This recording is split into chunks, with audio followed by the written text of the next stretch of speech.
Hello, this is Aaron Clark here. I am doing my video for my stats project. Spent a lot of time trying to figure out how to download Screencast-O-Matic. Turns out it wasn't as easy as just clicking a button, but no worries. So, here we go.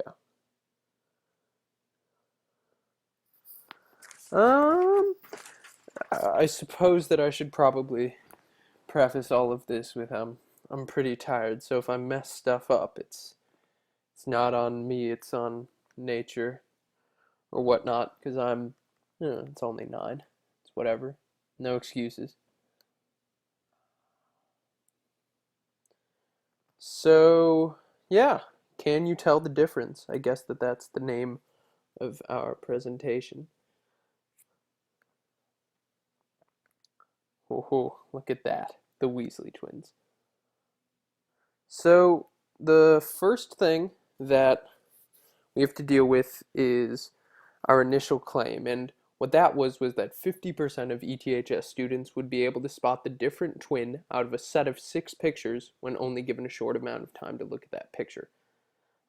Pretty self-explanatory, just can you tell the difference between twins in a short amount of time? We thought about half of all people could do it because, humans can distinguish between faces.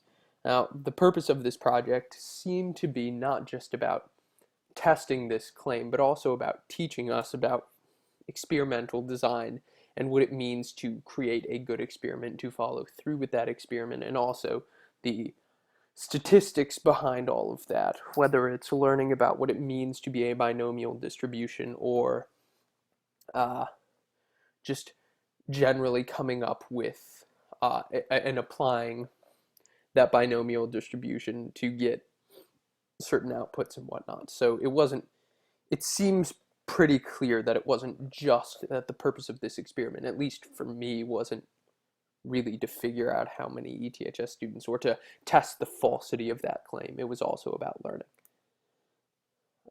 So next is our experiment design. And again, it's pretty self-explanatory. The packet or the sheet that we submitted to you probably has more details more specifically. But the basics were students chose a random slip of paper that contains a number of 1 through 6 on it. Depending on what you chose, that would determine the order of the pictures would be shown. Now, it wasn't as simple as, oh, you picked first, so the odd one out it will be 1. No, we protected against that by having a specific order.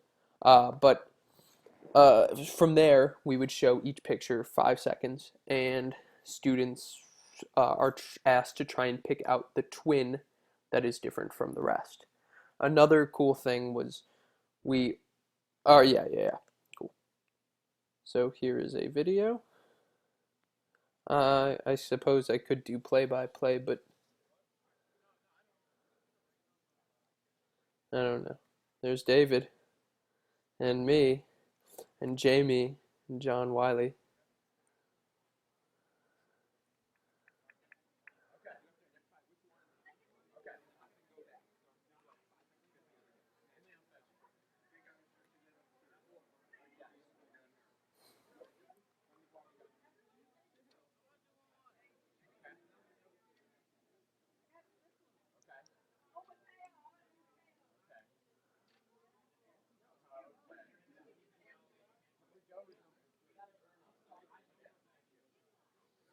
Oh, John got it wrong. What a shame. Whew, look at that animation. So now, I suppose, just to give you a sense of what it means to be the experiment, to do the experiment, to just get a better sense of all of that, we'll do our experiment with you. We've already explained it pretty clearly, but just know that the number that you drew was a 4 randomly. We didn't. It's not interactive enough to let you draw a picture. So, anyways, good luck. There's the first picture. Pay close attention. There's the second picture. All right. Third picture. fourth picture, fifth picture, and sixth picture. So, guess make up your mind. Which one was it? If you guessed the fifth one, you're right. If not, you're wrong. Sorry. It's difficult, I know. No worries. So the results from our experiment showed that only 5 students were correct, and that's about 16.6%, which is far off from our claim of 50%. We ultimately figure out if that offness from our initial claim is sufficient to disprove or provide evidence for the falsity of the claim. But we'll get into that in a second. But another important thing to note about uh, the experiment was just generally there was a difficulty of success. Now, obviously, this makes sense, and part of our experiment design was that we had 6 trials to make sure that students couldn't just guess it right. But because we had 6 pictures, because we showed them in a short amount of time, we said it was 5 seconds, but as you saw in the video, sometimes it ended up only being 2 or 3 seconds for every picture. Because you couldn't look back at the pictures, because the explanation of what people were doing wasn't super clear, like you would walk up and David would do a bad job explaining, or I would do a bad job explaining. Typically me. David can do no wrong. But that would end up happening, and that would lead to make it harder at succeeding in the experiment. And also just the pictures. They're 2 twins, but they're from different ages and different clothing and different situations. That all made it incredibly difficult to succeed at the task, even for someone who might be very good at distinguishing the difference between faces. So I don't know if this necessarily, I think that might have led to discrepancy in just in terms of maybe getting more accurate results in the future, or at the very least results that show that more people can get the job done correctly, which is probably what we would want to change in the experiment, is correcting for all of those things, having a more clear explanation for people when they show up, having better pictures, that type of deal. So next part is the simulation, and the purpose of the simulation was to see how our experimental variable would come up under the assumption that our initial prediction was true. So if 50% is what's actually true, how often does the 5 subjects that we got end up coming up? Even in our case, where it's pretty obvious that our prediction was off, just on face, the simulation was useful in predicting what values might make us think twice. So if we found that 10 subjects would correctly identify the odd twin out, then there would be a 5% likelihood of this happening, given that the prediction is true, which is a large enough percentage to think more carefully. But also, it's just good practice for experimentation. If you are doing a simulation, a lot of times you don't have the funds to repeat the simulation, so it just provides more data for us, or it provides an opportunity for us to have data to compare it against, because though we can't do it in the organic sense, by having that computer model, it provides us 200 trials for us to look against. And the design was pretty simple, just numbers 0 through 9, 0 through 4, so 5 of them are a success, 5 of them are a failure, 0 through 4 success, 5 through 9 failure, because we predicted 50%. And then you would count off the numbers in the table into 1-digit numbers. When you come across a failure, you circle the number. When you come across a success, you cross it off. Continue the process until 30 successes and failures have been counted total. You don't skip over repeats, because you want that 50% to happen every single time. It's okay if you get 0 twice. You do it 200 times for a total of 200 trials. But that's super lengthy, and we didn't have time for that. So we just used the simulation machine, which ended up giving us these results, which pretty clearly disprove our initial claim.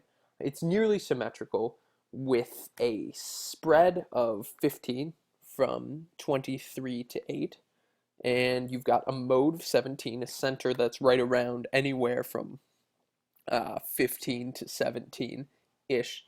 And what's important here is that there was no result of 5 or fewer, which is super significant in telling us that the simulation does not have any evidence that 5 correct subjects could occur with a correct initial prediction. But again, we don't look for evidence proving our claim true, we look for evidence proving our claim false.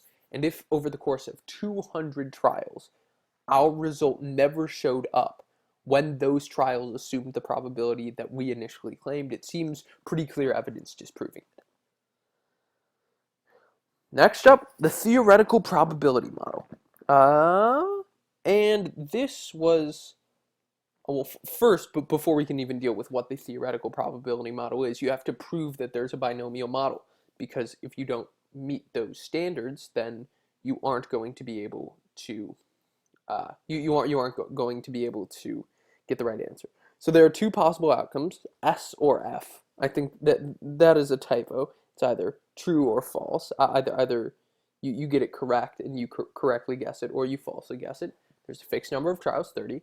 The probability of success for each trial remains the same, per our assumption of 0.5, and the outcomes of each trial are independent of one another, which means that what we get in one trial doesn't end up happening. Well, what people guess true in one trial doesn't end up happening in the other. Now, the last part requires some assumptions because, granted, as you proceed later on in the trial, if people are getting it right, they might be able to talk. Students talk. I don't know if people oversaw. So there isn't necessarily independence. But the fact that we weren't telling people if they got them right would conceivably control for that. The double-blind procedure that we had would control for that, because the person who would control for that, and also the random assignment, all attempts to control for that. But again, there is some degree of an assumption there. That might be another thing that we'd want to fix, which ultimately means that you get a binomial distribution of 30 and 0.5. 30 trials, 0.5 probability. The use of the theoretical model was then applied to prove that the chances of, if we assume that theoretical model, of getting 5 or less than 5, because again, if you're surprised by the outcome of 5, then you would also be surprised by any outcome less than 5, like you've been saying for a while, is 0.00162, which is incredibly low. It's less than a 1/10%. It's like what's it called? It's 1 basis point, I think is the term. Yeah, 1 basis point. So 0.0001, which means that there's an incredibly low probability that 5 or less out of 30 students with the assumption of 50% can pick correctly. So ultimately, what we gain from all of this stuff is that the theoretical that there is clear evidence against our claim. It's pretty obvious that the initial claim that 50% of all students can guess correctly is wrong. Just intuitively, when you saw the results, it made sense.